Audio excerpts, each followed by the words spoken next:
Ahoy, and welcome to Mystery Files, where we take a deep dive into cases that span from the creepy to the truly bizarre.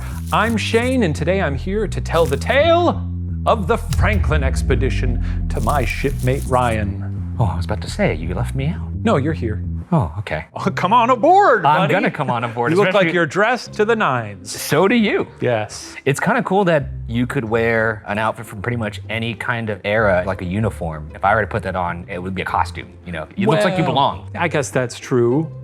Yes. Yeah, I'm acknowledging there's a privilege. Own it. Here. Yeah, look. I own my whiteness, unfortunately, you know. Is this French? English. Oh, they had funny hats too? Oh, sure. I don't know if this is exactly period appropriate. It looks pretty close. Looks pretty fucking good. I watched The Terror on FX, and this is kind of what they looked like, so shout out to all the terror heads. I know you're excited about this one. Could you imagine getting fucking stabbed wearing that hat? I gotta tell you, I feel very comfortable in The this. last thing you die I wouldn't mind in that hat. That's crazy. I really wouldn't mind it. You couldn't even lie on your back in peace, because... Oh yeah, I guess it would, yeah. Maybe that's the point. You're not supposed to be laying down, relaxing. No, I mean like you die. Just constantly like... Shit, that was really good. Can you do that again? With the promise of adventure and unprecedented discovery, the Franklin expedition sailed off into the deep blue, never to be seen again. It's what the U.S. Naval Institute calls one of, quote, history's greatest maritime mysteries. And by the end of this episode, you'll have to decide if the mystery is solved or if it's simply a mystery.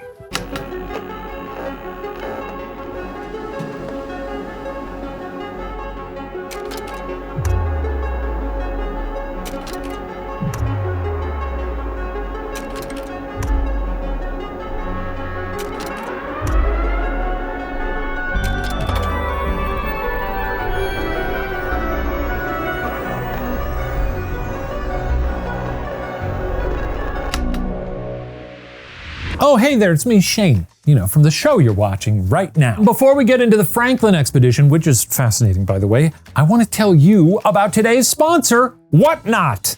Now, ignore the walls. I have eclectic tastes, which is why Whatnot is perfect for me. And if you haven't used Whatnot before, it's the #1 live stream shopping app where you can buy, sell, or auction literally anything. You can find just about whatever you're looking for. Sports cards, toys, Legos, shoes, you name it. Stick around and I'll tell you how you could get $500 in Whatnot credit. What I love about Whatnot is that you can pop on a live auction hoping to see one thing, and then they got something else that you didn't even think about. Let me show you. You just find an auction that you're interested in. Okay, here's some folks selling some jazz records. You wait for the item that you want. So it looks like they're selling the uncollected Jimmy Dorsey. I don't know who that is, but I'm gonna buy this record. Then you just make sure you're the highest bidder. Hey, it's a jazz record coming to my mailbox. Or you can even just straight up ask them, like, hey, you got this? Okay, they got an auction going, let's bid.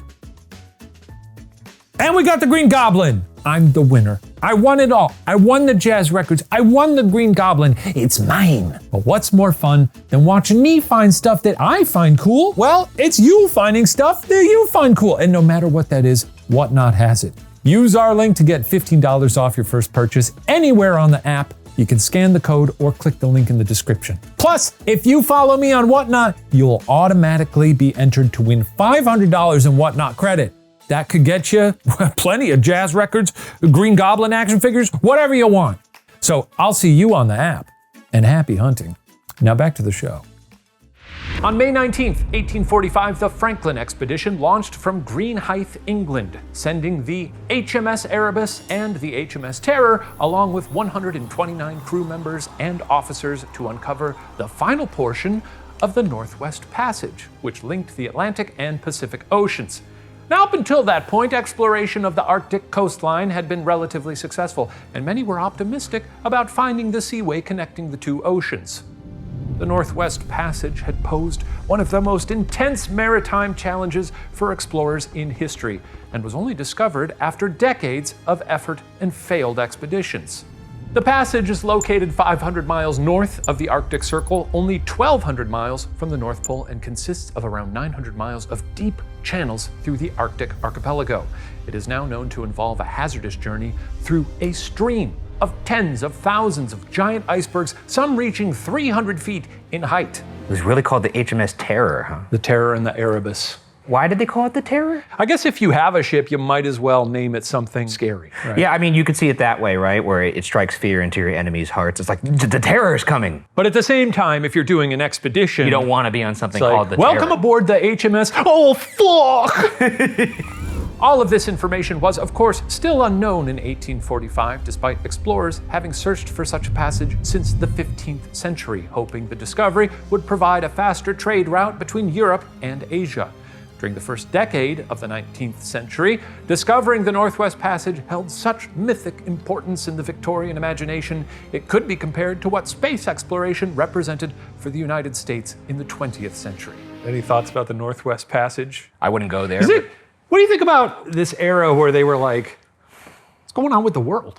I get it. Yeah, you want to know, right? I mean, like, our existence is like a tiny, even little blip. It's a blip. So you might as well do yourself a favor and try and see the world if you're lucky enough to do Get it. out. Would you go on this expedition? No? No. You're not a seaman? I don't like, come on. Well, in December of 1844, British explorer John Barrow proposed what would become the Franklin expedition as a way to add a final flourish to his career. He kind of looks like you. Huh? I guess a little bit. He's just sort of a white guy. So yeah, the expedition was led by Sir John Franklin, an English rear admiral and explorer who had entered the Royal Navy at 14 years old.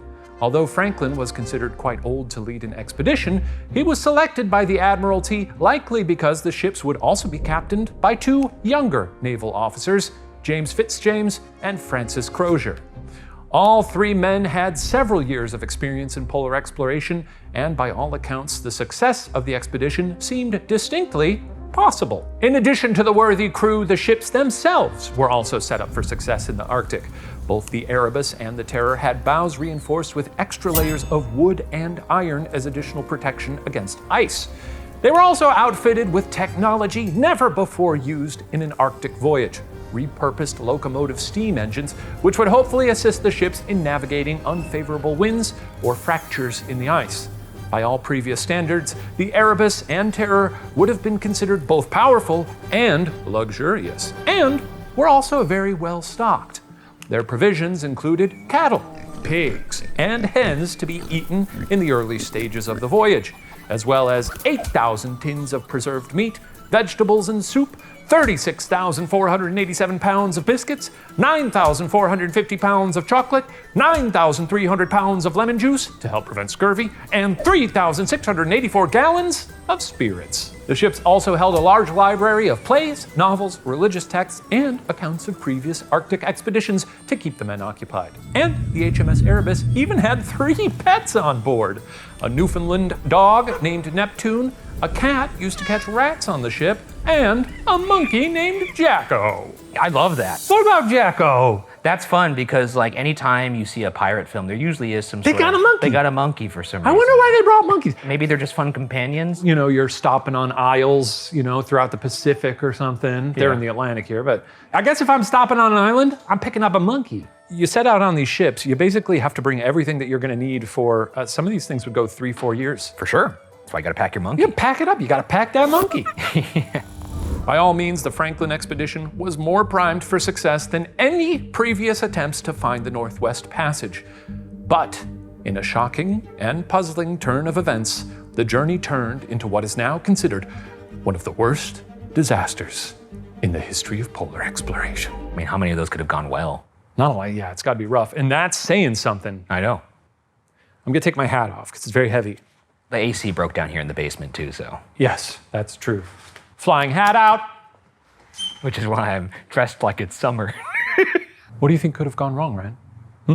You've got the lay What of the do I land. think could have gone wrong? You got the lay of the land here. They got everything they need. They got Jacko. What year is this? 1845. Okay, what do I think could have gone wrong on an 1845 voyage? Is this maybe a question of what couldn't have gone wrong? I was about to say so many fucking things. How could it have gone right? That seems like a suicide mission. Yeah, a little bit. I know they have a lot of lemons, but Yeah, that's nice. Lemon juice. they ain't gonna keep you warm. Lemon juice. Put that on some biscuits. Okay, let's go over the known timeline of events. The HMS Erebus and HMS Terror departed the morning of May 19, 1845, under fair weather conditions and after a brief delay. The ships left their port in Greenhithe, England, and headed north to Stromness, Scotland, where the crews picked up the last of their fresh provisions. The ships later stopped in western Greenland on July 12th, where they brought on more supplies and parted ways with their supply ship, which had been accompanying the expedition up until that point. This supply ship arrived back in England about a month later, along with the last letters from the crews anyone would ever receive. This is probably gonna be a stupid question, so I'm almost hesitating to ask it. Why did they have a supply ship? If they're just taking the supplies off that ship and putting it on their ship, Why not just put it on their ship? why not just put it on? I get why a supply ship would join them later to bring them new supplies, why not just but put what's it the on the purpose of having the supply ship go side by side? Just to go halfway and be like, here's all our supplies. I'm gonna go back now. Maybe they wanted to not dip into their supplies for as long as possible, so they had like another ship that was like, here's your hot dogs for the day, and they don't have to dip into their chocolates and lemon juice, and Jacko's eating a hot dog or whatever they give him. Yeah, but they could have just been like, hey, don't eat the stuff in this pile. It's a great question, Ryan. I guess it will remain a mystery. See you next week. Just kidding. Yeah, I don't know. I got nothing for you. Let us know in the comments. Yeah, can you let us know in the comments? Thank you. Sorry to put you guys If to I work. figure it out, I'll add an addendum to this. Sure. Okay? I'll cut in.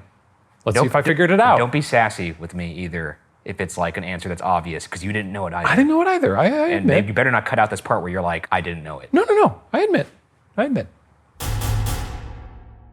Now, it's still relatively unclear exactly what life was like aboard the ship, since no logbooks or journals have been found from the expedition. However, thanks to other sources available today, some insight about the conditions of the journey may be pieced together. The men certainly faced bitter conditions, including extreme winter weather. Temperatures could drop as low as negative 54 degrees Fahrenheit overnight and negative 31 degrees Fahrenheit during the day. The temperatures were so brutal that even taking off a scarf could rip the skin and beard completely from a sailor's chin. What do you think of that? Huh? Feels like you shouldn't go there. It's like, great, we've discovered land in this uninhabitable hellhole. Well, again, now to be clear, they're not planning to settle there. They're looking for trading routes. I see. Okay, Yeah. they weren't just looking at it and being like, cool, Right. let's never come back. Men on board were likely inspected each week for signs of scurvy, which was common in seamen deprived of fresh provisions. Scurvy is now known to have killed around 2 million sailors between the 16th and 18th centuries alone. In addition, frostbite and hypothermia would have posed a significant threat to the crew, and men would have had to hold their breath when using metal instruments like binoculars to stop condensation from forming on the glass parts of the tools. If this happened, their skin could stick to the instrument and rip away from their face. Dude, fuck this. Okay, back to our story. Around the end of July 1845, only a couple months into the expedition, Captain Franklin dined with the captain of a whaling ship near Baffin Bay, Canada. This was the last European vessel that came in contact with Franklin's expedition, and the last time any Europeans saw the two ships or any of the 129 men on board alive. By 1847, 2 years had passed without the British Admiralty receiving any communication from the Franklin expedition. Sir John Franklin was considered quite a British naval hero at the time, and the disappearance of his expedition notably captured the public imagination. This probably happens all the time, I would imagine, if people are doing this shit. Well, but he was like famous. It would be like, remember when Katy Perry went up to space? Yeah? If they were like, we lost her, she didn't come back. Ay, ay, ay. You know?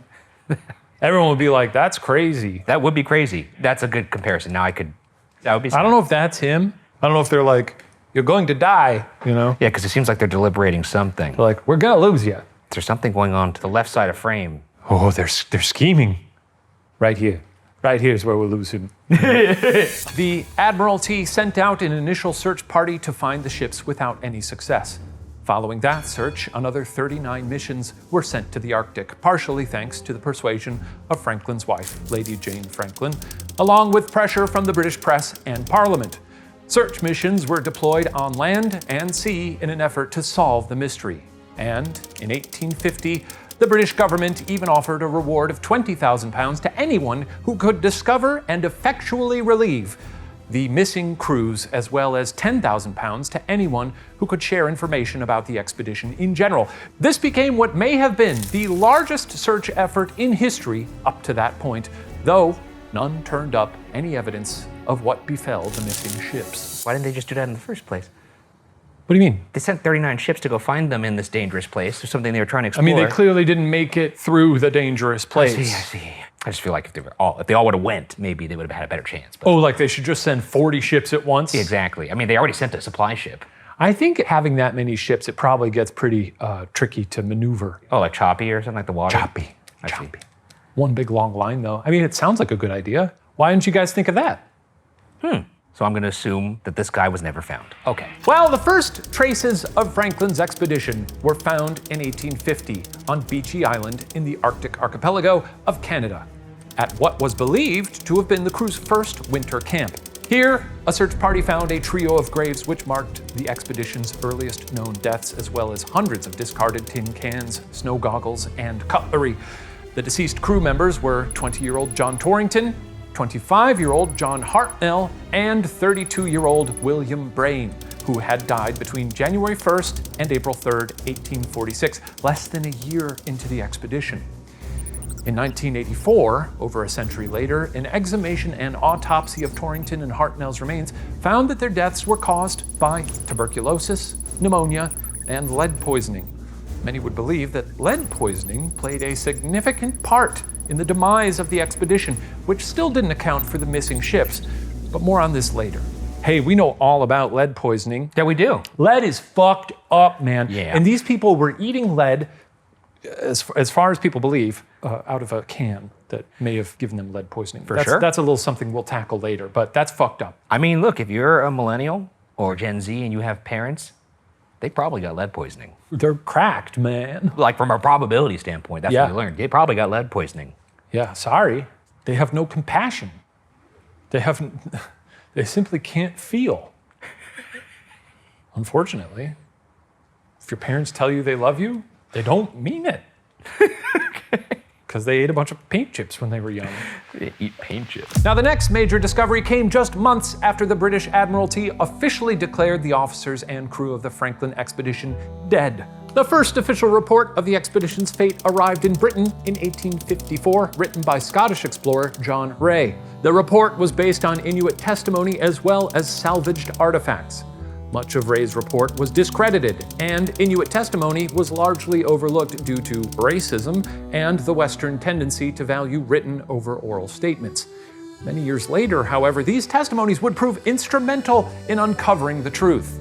Now, throughout the 19th and 20th centuries, the search for the lost Franklin expedition continued with limited revelations. Eventually, a rough sequence of events was assembled based on information gathered from searches, oral accounts from Inuit peoples, and the work of explorers. It's pretty funny to think about, though. The Inuits up there who are like, hey, This is what happened. Here's what happened. And they're like, nah, you're not white. Yeah, the conditions that killed these white people, but people who already live in these conditions are like, yeah, this is what fucking happened. Yeah. They're like, what do you know? All due respect, what do you know? Classic funny. European bullshit.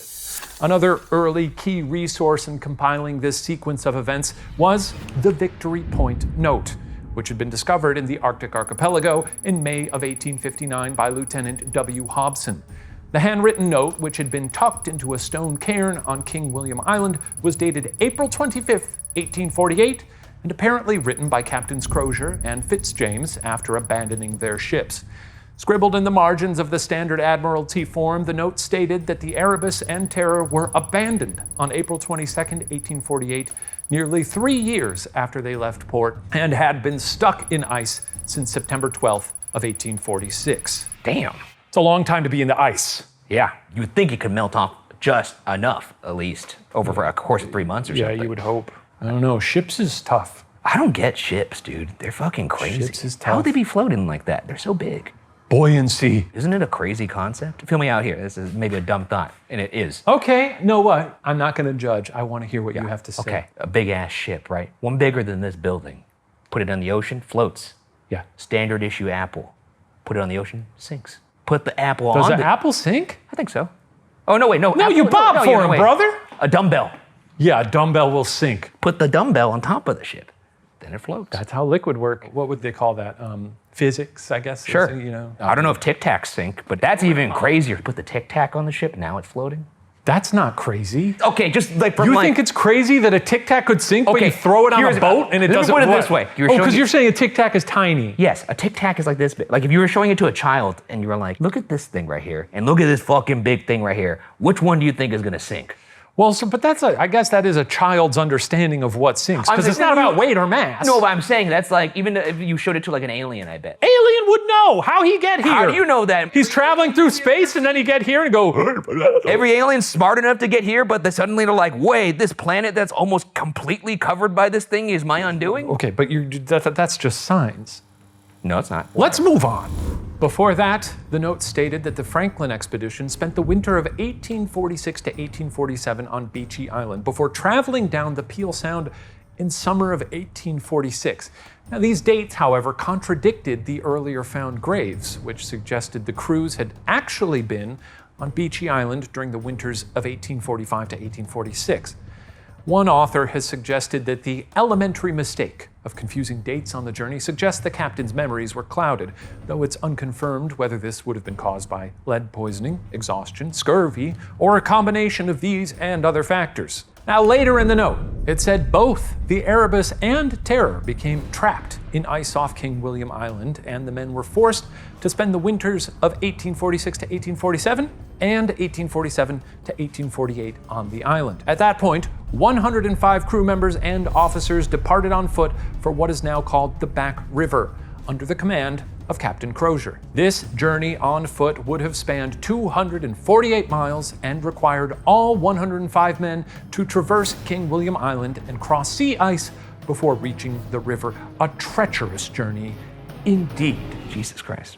I can't imagine walking 248 miles through temperate conditions. Were they even prepared to travel on land at all? They had enough supplies. Like snowshoes? They had warm clothing. Oh, okay. I would assume they had snowshoes, because I think a lot of Arctic exploration did involve like, oh fuck, we're stuck in the ice, everybody get off, kind of like, Yeah. you know, I mean, you could see there's a bunch of guys like sort of towing a ship through some crags. Not ideal. That looks awful. The note also confirmed that Captain John Franklin had died on June 11th, 1847, and that 15 men in total had perished by that point, including 9 officers. Overall, while the Victory Point note was instrumental in beginning to piece together what had happened, later evidence would lead to questioning if it included all relevant information in solving the mystery. Even after the Victory Point note was found in 1859, the entire conundrum of what happened to the Franklin expedition had yet to be solved. What happened to the crew? And what happened to the 2 ships? Well, Ryan, I think it's time that you and I got into the theories. Nice. Nice. Before we do that, any thoughts or just head empty? This sounds fucked up. Okay, yeah. How is it possible that 2 enormous ships and nearly 130 men disappeared without a trace? Now, despite information brought to light by the Victory Point note and the earlier discoveries on Beechey Island, the fate of the Franklin expedition remained perplexing for many decades. Based on what we do know now, a few things can be pieced together. Theory 1, lead poisoning. One of the earliest theories surrounding the fates of the crewmen is that lead poisoning from tin cans is what led to the ultimate demise of Franklin's expedition. The exhumation of Torrington and Hartnell's remains in 1984 effectively brought about this theory, and also found that tuberculosis and pneumonia had played a part in their deaths. The study suggested that lead from the canned food on board had sunk into the crew members' bodies and caused mental confusion, irritability, fatigue, abdominal pain, and other health issues. Decreased libido. Is that part of it? Decreased libido. You honed right in on that, didn't you? Are you always scanning for that? Does this cause decreased libido? Does this cause, Yeah. I just thought that was a funny thing. Yeah, I guess that is part of it. So all these things are horrible. Yeah. Plus, you can't have a boner, bro. like, Jacko's looking a little lethargic over there. Jacko, he doesn't look as happy anymore. Jacko, how come you're not doing your funny trick? It's so funny to me that they would put that there. Yeah, lead poisoning is crazy, man. Here's the thing. Yeah. One person having lead poisoning Uh-oh, that's bad. Yes. An entire generation having it, also bad. But a whole crew who are severely lead poisoned, because it's the tin cans that their food is in. Yes. So an entire crew who is just housing lead, basically, that's gotta be bad, right? Because then everyone's losing their minds. Even the monkey's like, Even the monkey. Or maybe the monkey was the only sane one left. And he's like, what the fuck is wrong with these guys? Yeah. Because he'd be eating banana. He eat banana. That's how he eats them. Yeah. Now, while we can assume that many of the other men died due to these health issues as well, this did not fully account for the fact that at the time they disappeared, neither the ships nor any of the bodies were found. It's the ocean, though. It's the ocean, but it's the Arctic. I think when ships would generally get stuck up there, it was like, oops, we're stuck in the ice. We can't get away from here. It's not like, oh, we sank. How long did it take them to find the Titanic? I mean, they knew where that went down. I know, and it still took them forever to find it, though, right? Yeah, I would assume, yeah. And that was in the ice. No. No, well, it was icy. There was one piece of ice. Yeah. It's a big one. It was a big one. It actually wasn't that big at all. Up top, but down below. No, even that. They said the iceberg wasn't terribly big. That's and the embarrassing. damage that it did to the ship was not that crazy. It just happened to like really, it was like, yeah. It was like the Death Star, I guess. It was just the one little... You gotta hit that one little spot. One little spot. Yeah. Moving on to theory 2. Inuit oral recounting and entrapment in ice. Now, after over a century of explorer John Ray's initial report being overlooked, contemporary historians finally re-examined the testimony of the local Inuit people to piece together a new version of what really happened to the Franklin expedition. Many experts now believe that the Inuit actually saw, spoke to, and tried to help Franklin's men. It is also known that in order to survive the Arctic in the 19th century, it was necessary to be an excellent observer, which is further given credit to the Inuit testimonies, which were largely ignored over the decades. I don't feel bad for them then. You know, I mean, listen to the locals. I don't know. Listen to the locals. The locals are trying to help you. Did it say what happened when they tried to help them? Were they like, get away from me? No, I don't think it says that. I don't think they say, get away from me, you know. Could you throw me a life preserver, though? Yeah. You got any gum? You got a cigarette. Howdy, partner. You bum It'll be the square? last thing that goes down if it was you. Just the cigarette and 2 fingers like that. Louis Kamukok, Canada's leading Inuit oral historian, was largely responsible for compiling information from Inuit testimony that gave insight into what happened to the Franklin expedition.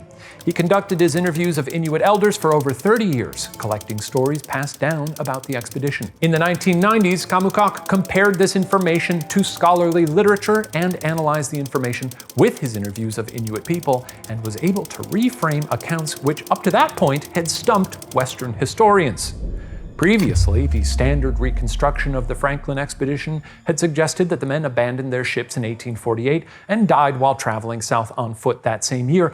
However, Inuit histories contradict this understanding of events based on the timing when the Inuit people encountered Franklin's men and the fact that the local Inuit would have rarely visited the area where the ships were trapped between 1846 to 1848.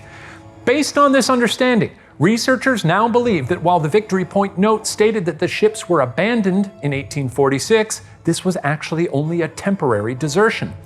It is now believed that the men had returned to the vessels later and sailed at least one ship farther south. From there, the men would have splintered into different groups, with none surviving. Another revelation uncovered by Inuit testimony was that the men on board the expedition had resorted to cannibalism at some point during their struggle to survive. Those bones? Them's bones, mon like frere. ribs. Some ribs. Yeah. What you eating? Come on. No, that's fair. The ass. Yeah, that's what everyone says. The cheeks, to be Yeah, specific. the cheek meat, they say, is the best starting point. Because there was decreased libido, so the cheeks. They found, I believe, the jaw of, I want to say it's James Fitzjames, Damn! and there were knife marks. Like they'd cut away the meat. I mean, look, it's life or death, right? I don't even know if I would be able to do it. I'd eat people. I'd want them to be deceased first. But even if you were dead and I was like on top, like you're like, oh no, Shane, wake up. But what if you're like crying, you're like, and then you're like, wait a minute, this ass. Well, if it was you, I would not be saying this ass. I like it. We both know that's more of a concave experience. Nah, it's not concave. No, it'd be concave, right? It's Concave like- is like your ass is like a hammock. I don't know. Negative space. No, it's not negative. You could get a handful. Could you? Sure you can. So you're not eating any people whatsoever. You're eating Jacko. No, I think You're snacking on Jacko. I think I would just be like, you could eat me, sure. I don't give a fuck. I'm not gonna eat you. I know I'm gonna die, so I'm gonna go out with a little humanity. Loser. Heinous loser behavior. Yeah. Well, look, man. You eat my ribs. How about that? I'd eat anyone who died. I just don't think I have the mental I'd come back, I'd be like, it was a wonderful trip. While this was suggested in John Ray's 1854 report, the idea was largely dismissed at the time, causing outrage among Victorian society. However, contemporary researchers later validated the statements of Inuit eyewitnesses who recounted seeing clear evidence of cannibalism at the location. Most of the men died, describing bodies mutilated with hands, quote, sawed off at the wrists, and a great many with their flesh cut off. God, could you imagine this? They're out on their porch drinking their morning coffee, just watching a ship full of white people Eat each other. Just like, Jesus Christ.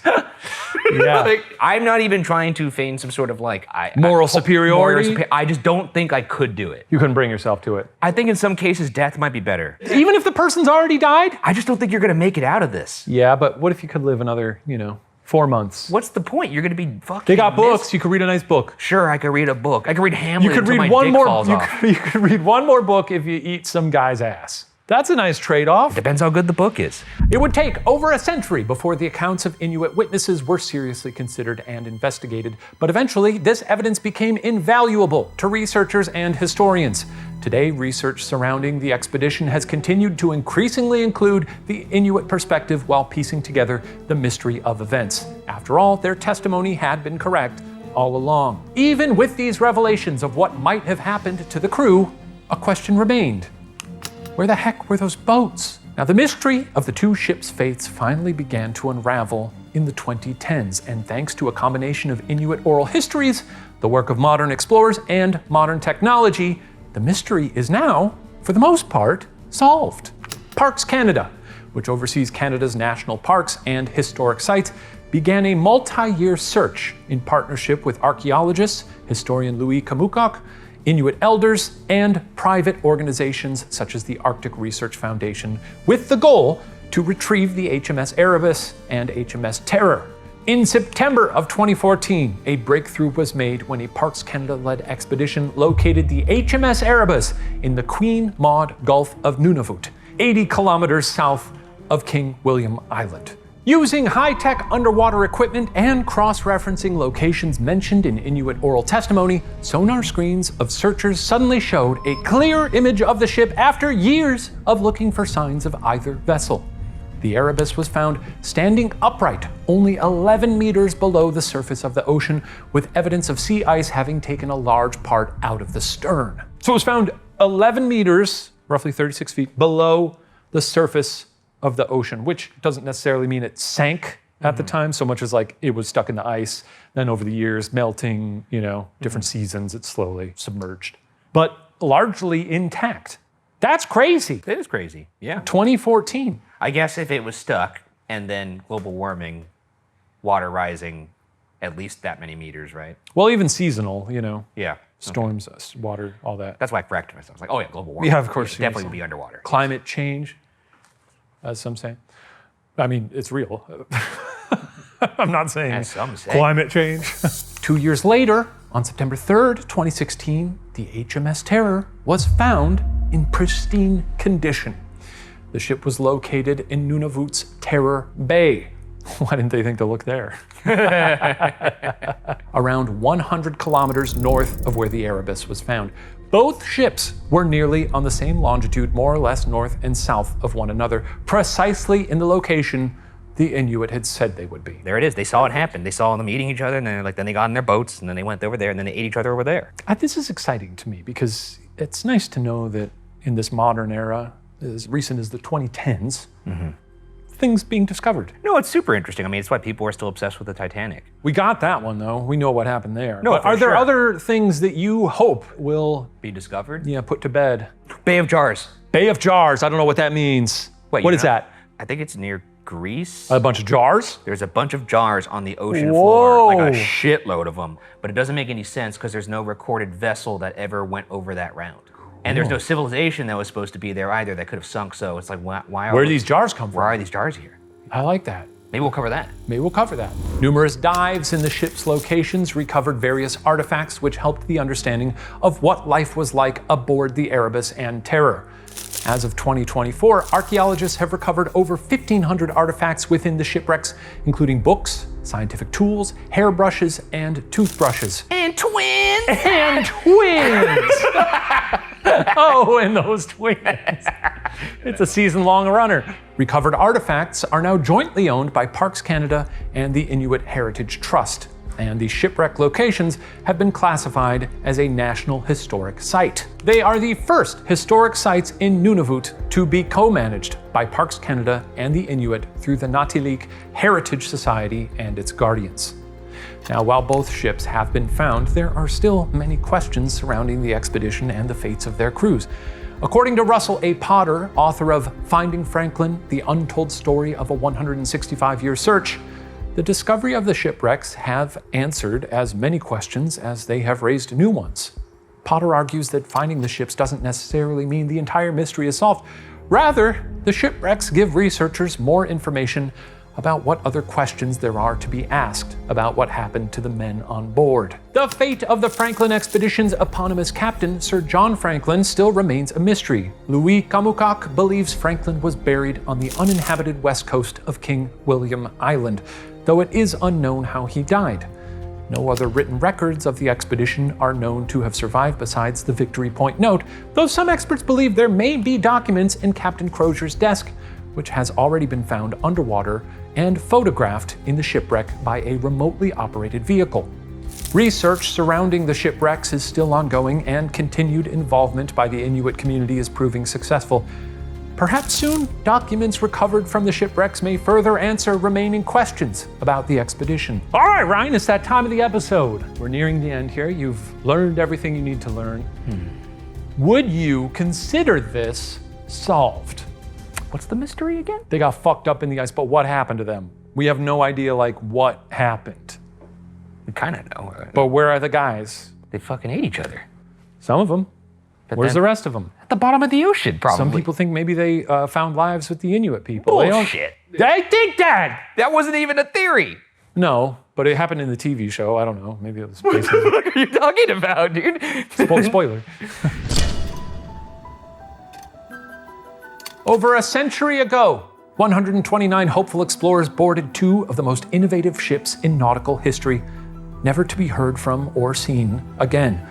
Although the ships have been found and some evidence as to what happened to these men has been uncovered, the full story has yet to be solidified.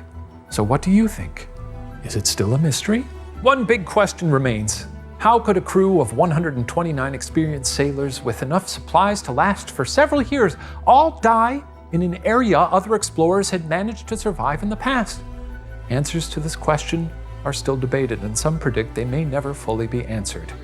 While the puzzle continues to be pieced together, many still believe the fate of the Franklin expedition in its entirety remains a mystery.